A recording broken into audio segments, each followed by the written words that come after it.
Welcome to Being at Home with George.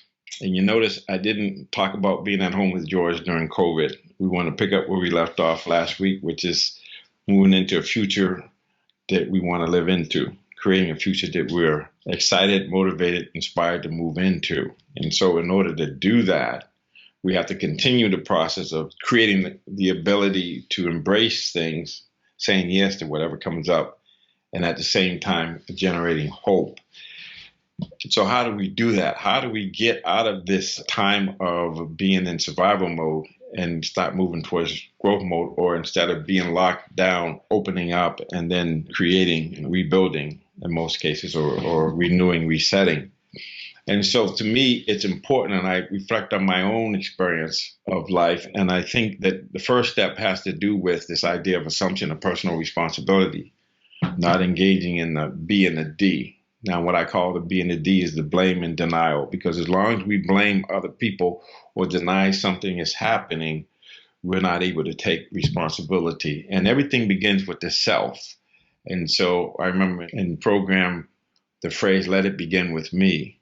And so if each one of us can assume personal responsibility and say, I am responsible, no excuses, and get out of the blame and denial, making others wrong or ourselves wrong, or criticizing without having a solution. So Brene Brown talks about, from Teddy Roosevelt, the man in the arena, that people can criticize, but if you're not in the arena, then you really don't get to criticize. And so everybody's in the arena, so everybody should be willing to take responsibility and come up with alternative approaches and not playing the blame game and my team against your team. We need to get beyond this division and come together and build together. So the first step is the assumption of personal responsibility. The second step is recognition that we make choices. Even when we don't make choices, we make choices. So what does that mean? That means by acting like we don't choose, or we don't take a stand, and if we're silent, then we're colluding and we're not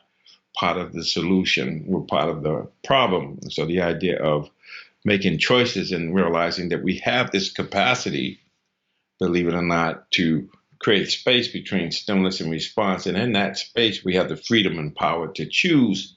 And so what choices are we going to make? Are we going to choose destruction and blaming and denying, or are we going to choose life and love? Are we going to understand that we love what we labor for, and we labor for what we love? And so this idea of choosing life and coming from love or growth mode rather than coming from survival mode. And so what do I mean by that? So we make choices. And so when we are reacting and there's no space between stimulus and response, there's no freedom and power to choose. We're reacting to things. And so first step is to get out of survival mode, where fear, doubt, and insecurity is generating enough fear where we're just destroying and blaming and denying, and there's no space between stimulus and response. So we keep reacting. That's when the reptilian brain is taking over. We need to understand that we need to get into growth mode. And the interesting thing is, on a cellular level, we're either in growth mode or survival mode. So in football, we know a best defense is a good offense. So if you're on your heels, you can't be moving forward. So as individuals, we have to figure out, number one, the recognition that we're in survival mode and there's no space between stimulus and response. And then we got to get into growth mode. We get into growth mode by this idea of love, discovering, seeking to understand, coming from an abundance paradigm, which says it's enough for all of us. And so we see the glass as half full.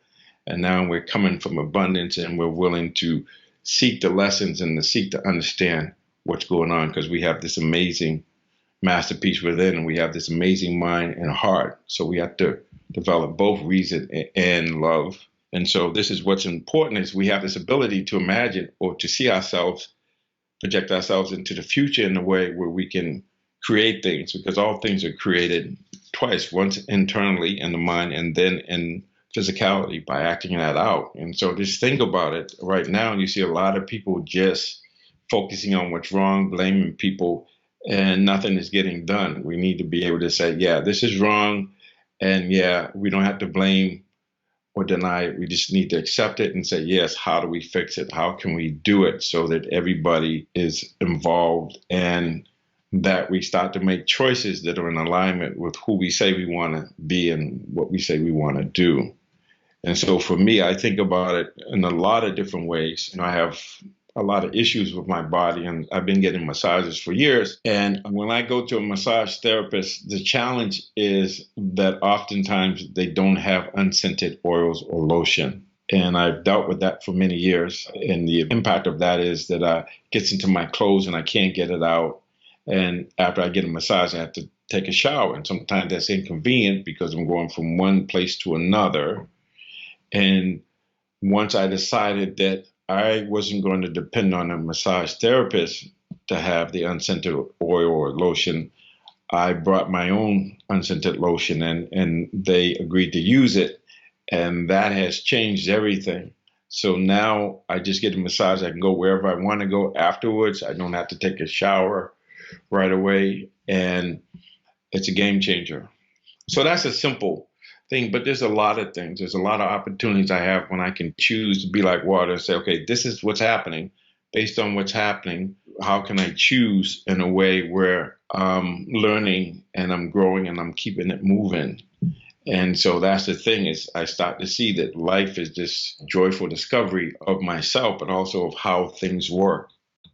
And that if we all could get into this love learning and just seeking to understand rather than to be understood. But then that's the second part, being able to be understood by seeking to understand. We just need to understand that just like me, the other person just wants love and compassion, and they suffer and they go through things. But if we're going to get through and create a future we want to live into, we need all boats. We need every individual to take personal responsibility and to make wise choices and understand choosing love, choosing life is a great way to approach it, and that we have this imagination where we can connect with that creative energy called the masterpiece within and seek out how to do things. And that's where all breakthroughs are break with saying, okay, this doesn't work, so let's figure out something else. And we can go back to Edison when he was trying to find the right filament for the light bulb. At that point, he was being interviewed and he had tried 5,000 different filaments. And so when he was being interviewed, and once again, this is some people have this idea of focusing on what's wrong.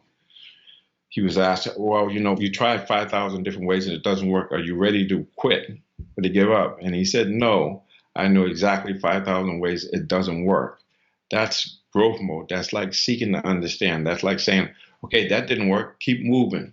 You keep trying until you can do it. And that's the philosophy. If I want to do something, am I willing to keep changing what I'm doing until I can do what I need to do? But this is a shout out for this idea of building a future we want to live into, taking personal responsibility, making choices, choosing life, and not making people wrong, and realizing that it doesn't matter what tribe I belong in, because I belong to the human tribe, the spiritual tribe. And the idea is, how about making choices for the greatest good, making wise choices, and understanding love is the way. All we need is love.